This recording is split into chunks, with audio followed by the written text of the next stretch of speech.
coming to grips with aging and our mortality and, maybe more life being behind us than in front of us, even that anxiety and those things that come up is just so freeing to lean in on your faith and know that whatever comes after this is even better. That perspective for me has been so helpful to remember to lean into, like, there is eternal life and there is heaven. There is something after this. This is not as good as it gets. Actually, this is far less than as good as it gets. So even as good as our life might be here, and to think about, at one point that coming to an end, but it's going to be better. This is just a starting point. And so for me, it's that just brings me so much joy. And it also allows me to have a better perspective when things don't go my way or when things don't work out the way that I had hoped them to, or somebody doesn't show up for me the way that I had hoped they would. It's okay. Like, that's life too. And I have to be okay with that. I think when I don't expect as much, it allows me to enjoy things even more, if that makes sense. When we put our expectations too high, we're bound to be let down. So I think just sometimes it's important to A, have grace for other people and grace for situations, and B, know that there's something better in the next life. And then C, make the best out of what you have. And man, be grateful for it. I was spending so much time, and I have the tendency to do that, looking at everything that's wrong, that I don't take the time to look at what's right. Hello, my friend, and welcome to Stillwell Podcast. I am so glad you're here. Listen, make sure you take a minute to head over to Stillwell Mom website so you can learn more about Strong, Steady, Rooted Foundations. And you can find more information about building physical capacity, emotional balance, and a deeper faith in midlife. And remember, your body is not a problem to fix, but a gift to honor, and you don't have to do midlife alone. Wow. I think that's all I can say to start off this podcast. I actually can't believe this is happening, and I am so excited to be here with you. Welcome to Stillwell Podcast, the very first episode. First episode for me, first episode for you, likely.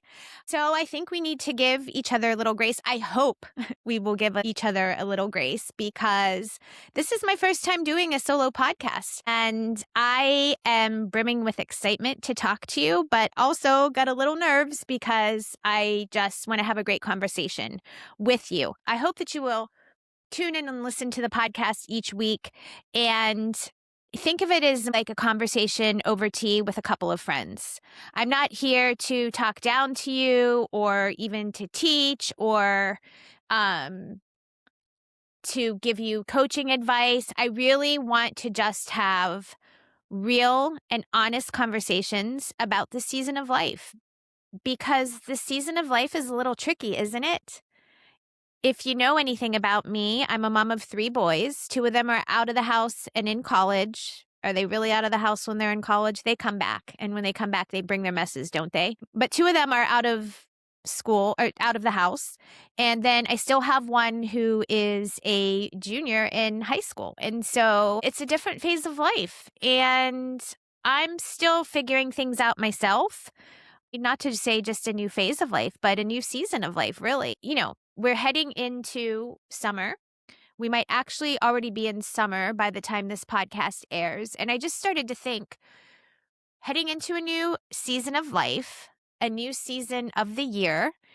And I thought, what better time than to launch the podcast? Because honestly, I wasn't even sure as I started Stillwell Mom that I would be doing a podcast. But I just feel like there are so many conversations to be had. And there are things that I'm going through and dealing with, and I'm sure there are things that you're going through and dealing with, and probably a lot of them are the same. And so if I can give any help or insight or just basically be real with you so that you know you're not alone, that's what I hope to do. And as I mentioned, my boys are older. They don't need me quite like they used to. And not only that, I'm shifting from a career standpoint. And on top of that, I am turning 50. Wow. That's a big number. You know what? I have to say, that age never bothered me quite like it has now, if I'm being honest. I turned 40 and I was actually super excited about it. We went away on vacation. Several of my friends, like it was a couple's trip. My parents came, my parents' best friends, people I grew up with. We had a ball. And I remember being so excited about that trip. And I actually remember coming home from that trip talking on the plane about how excited I was to be in a new phase of life, that my kids were a little bit older. And I felt like my husband and I finally had time to travel and spend more time together. And we had a little bit more freedom. That was 10 years ago. And now I'm turning 50 and I feel a little upended, I guess is the word. I think because when I turned 40, I was looking at being a little older, maybe a little more experienced, the kids getting older, so I had freedom, but they were still there. And I didn't feel like I was looking at more life in the rearview mirror than I am in the front view, if that makes sense. And now all of a sudden, I'm grappling with my kids getting older and moving out of the house, probably in the next couple years, God willing. And not only that, but grappling with menopause and also my age. It just feels older. It really feels older. And so I'm just processing and thinking through, what does the next half of my life look like? What do I want it to look like? How healthy can I be? What's aging look like? How do I parent my kids in this season of life? There are just so many things that I think about. And I'm going to assume that if I'm thinking about them, you probably are too. I don't know if you're necessarily like me. I tend to be a super overthinker. That's a work in progress. It's, I don't know if every woman struggles with that or not, but I know that I have struggled with overthinking and definitely over catastrophizing. So that's a work in progress as well. I'm learning to find more time by myself. The house is quieter. When my son that's in high school is here, he's often up in his room or he's doing something with his friends, so the house is quieter. I'm learning to be still and be alone, which has been odd, but also really good. I'm also really connecting back with my faith in a real way. And I think that's something, I know that's something that's been so important to me. And I believe for any woman going through this season of life, so important. Because what I found was, and I'll be really honest with you, is I was kind of going down a rabbit hole or tailspin of just, what does my life look like now? What is aging going to look like? What do I have? Where's the joy coming from if my kids are older? What, all of these questions. What's my health going to be like? Mortality, purpose. I realized that all of those things can really be answered with faith in God. And I started to realize, especially in the last year, that I can work on my physical health all I want, which I do quite a bit. And I can really strive for emotional balance, which I also do. But if I'm not really connecting to God and to my faith, all that other stuff is just me grasping at the reins and trying to keep control of the wheel and control of my life. And really, how much control do any of us have?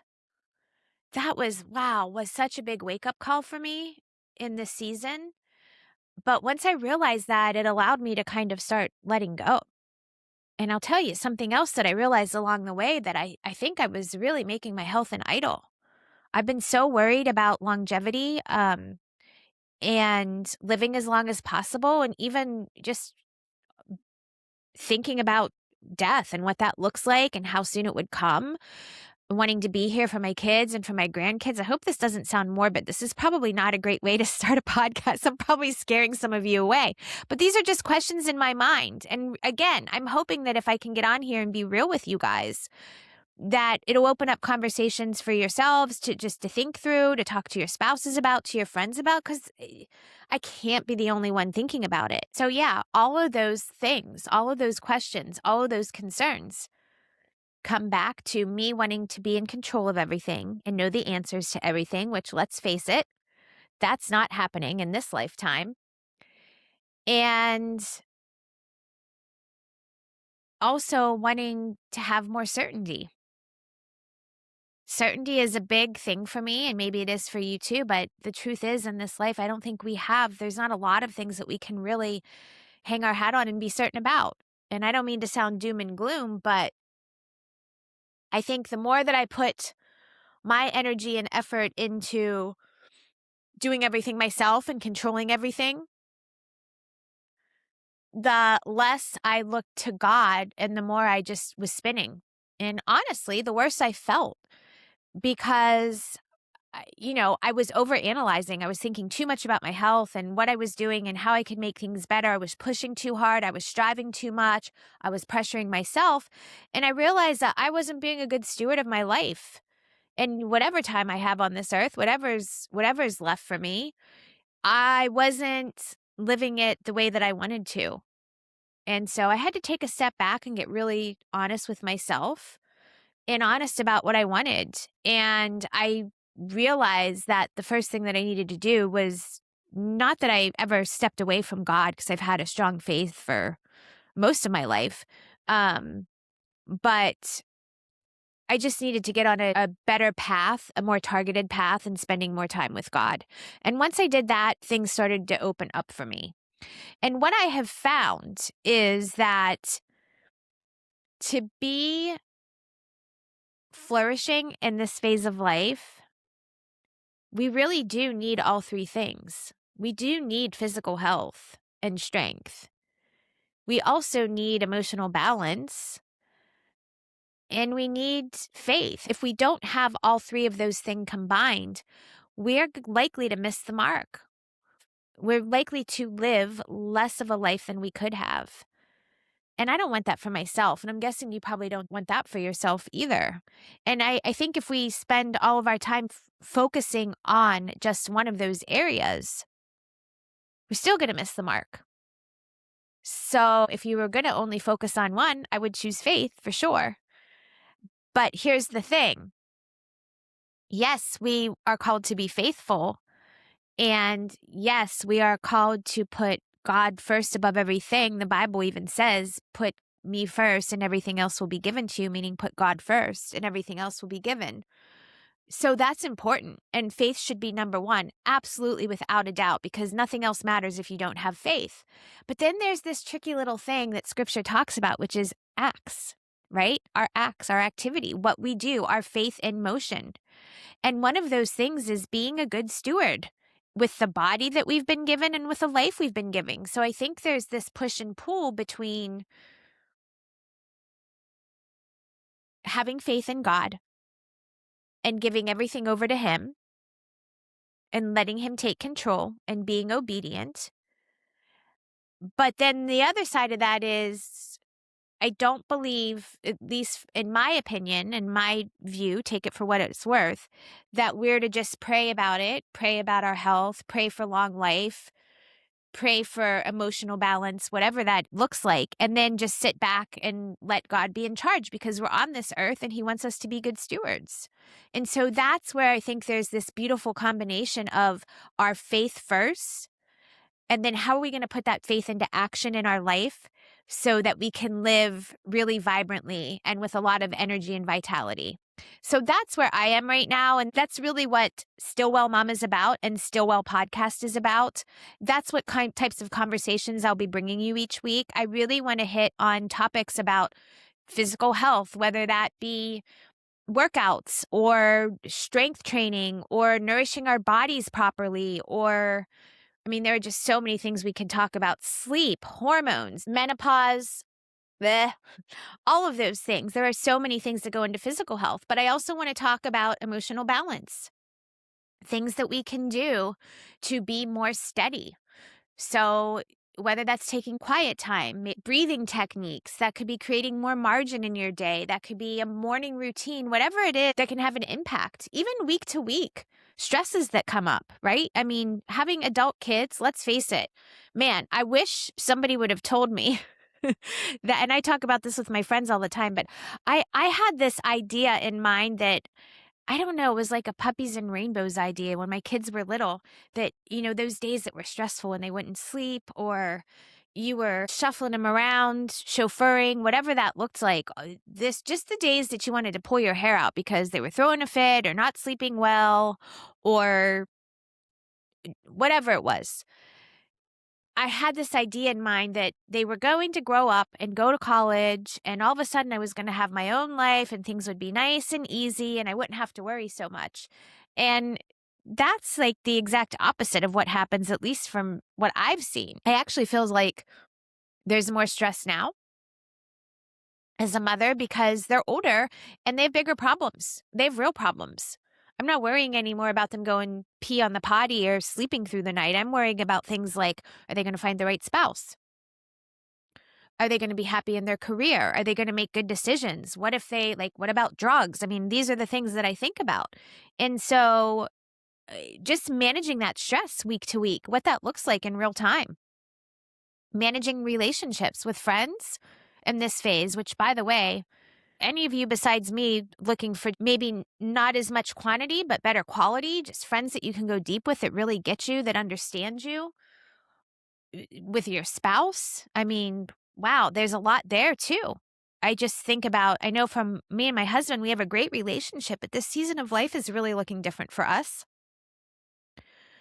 With the kids out, we have more time together, which is great. We have more time to have nice dinners together, to go out, to do things. But sometimes it's also like, what are we going to do? And what's this next phase going to look like? And I think there's some reconnecting there too, right? Because so much of our time when the kids were little was spent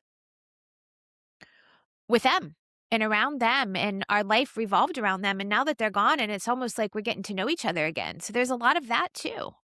And I'll tell you something just because it's on my mind that I've been praying about lately that I think God is really convicting me about with my spouse is that I do not exercise good self-control. I know I can be a little selfish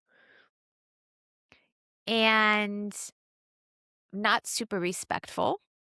I'm painting a bad picture here, but it's true. And I also have on my mind everything I want my spouse to be, but I don't necessarily stop and think about how I'm treating him.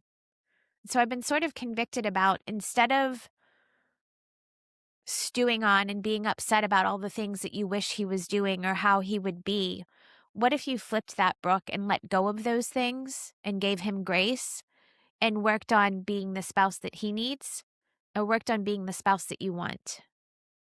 Okay, there, I said it. I don't know. I would love to email me, please, and let me know what you think about that. You can get the email at the website if you want. But I'm really thinking through that a lot. And I'll tell you what, I'm thinking about it. I'm not doing a good job of putting that into practice. So I'll just leave that right there. But I hope that the first step is thinking and then doing.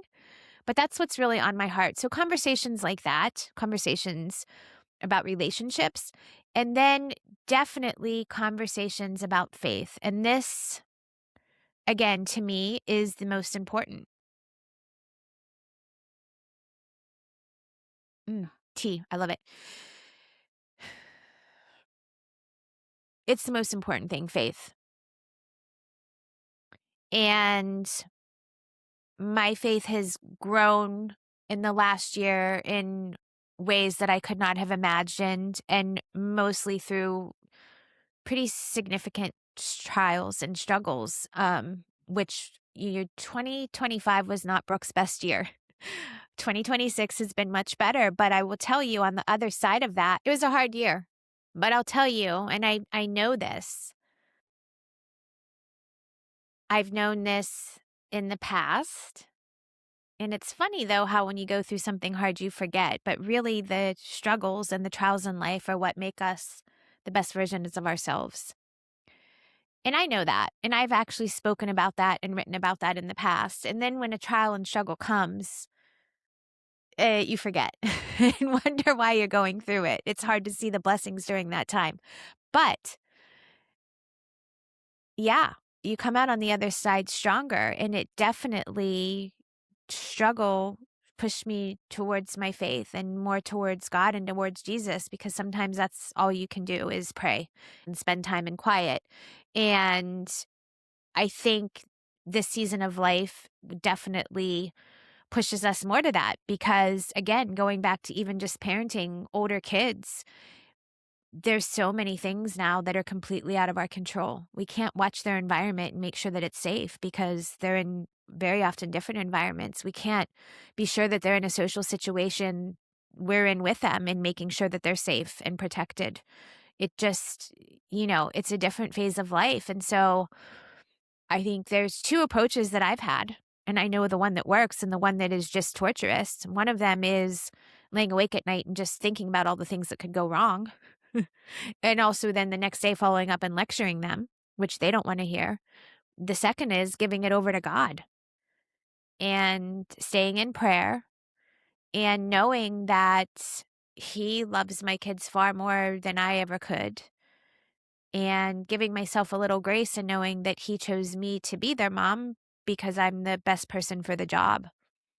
And also just seeking His guidance in this season of life and asking for stronger relationships with them. For me, with three boys, it can be tricky too. I don't know. I don't have anything to compare as far as girls because I don't have any daughters, but connecting with boys can be tricky. So I spend a lot of time in prayer about that too. But yeah, I find with faith, the more I can let those things go and not feel like I have to be perfect and get it all right or not have anyone else to lean on to help me through, the harder it is. So faith is just so important. So important, especially in this phase of life. And I started to talk earlier about just even coming to grips with aging and our mortality and, maybe more life being behind us than in front of us. Even that anxiety and those things that come up is just so freeing to lean in on your faith and know that whatever comes after this is even better. That perspective for me has been so helpful to remember to lean into, like, there is eternal life and there is heaven. There is something after this. This is not as good as it gets. Actually, this is far less than as good as it gets. So even as good as our life might be here, and to think about, at one point that coming to an end, but it's going to be better. This is just a starting point. And so for me, it's that just brings me so much joy. And it also allows me to have a better perspective when things don't go my way or when things don't work out the way that I had hoped them to. I tend to be somebody who puts really high expectations on events and circumstances and also relationships and people in my life. And because I have high expectations, if it doesn't work out the way that I had hoped it would, then I'm disappointed, in despair, upset, feeling bad about myself, feeling bad about all of those things that come up. And I realize that's really self-centered of me. The world doesn't revolve around me and everything doesn't always have to be perfect. But B, when I remember the perspective that this life isn't all there is, there's something far better coming. It takes the pressure off of every moment having to be like amazing, or at least like the big moments that you plan having to be amazing and everything have to go perfectly, because that's not this life. That's not what this life was meant for. And that doesn't mean I don't want to have great memories and have great times with my kids and with my family and with my friends and be able to travel and do things. But when things don't work out exactly the way I wanted, or somebody doesn't show up for me the way that I had hoped they would, it's okay. Like, that's life too. I think when I don't expect as much, it allows me to enjoy things even more, if that makes sense. And that was a big deal for me, especially turning 50, because I just had in mind of this like big celebration. I had always planned that I wanted to go to France and do the champagne tasting tour, because I'm not much of a drinker, but if I do have a drink, it's usually champagne. I don't know why. I like the taste. I enjoy it. It doesn't bother me too much. At any rate, that was always on my mind, and that didn't work out this year, and that's okay. and I might sound maybe spoiled because maybe somebody is listening thinking, well, who gets to go to France for their 50th birthday? I don't know. But so again, maybe I'm being spoiled, but the point is, it's okay that that didn't happen. And I had to switch my perspective and go, yeah, but Brooke, like, look what you do get to do. And then, I was hoping to be with my boys and they're running in different directions. One of them had to be out of state. The other one's it was just things going on. And I was feeling bad about that too. And then I let go of the reins and said, you know what? It's not going to be perfect, but it's going to be as good as it can be. And whoever gets to be with me, I'm making it sound like, ooh, whoever gets to be with me, whoever is present at my birthday, it will be wonderful. And it will be the people that was meant to be there. And it will be a great celebration. And you know what happened when I let go of the reins or wanting to control it or it be perfect? Literally, like within the next 2 weeks, things worked out that all three of my boys are going to be there and it's going to be a lovely time.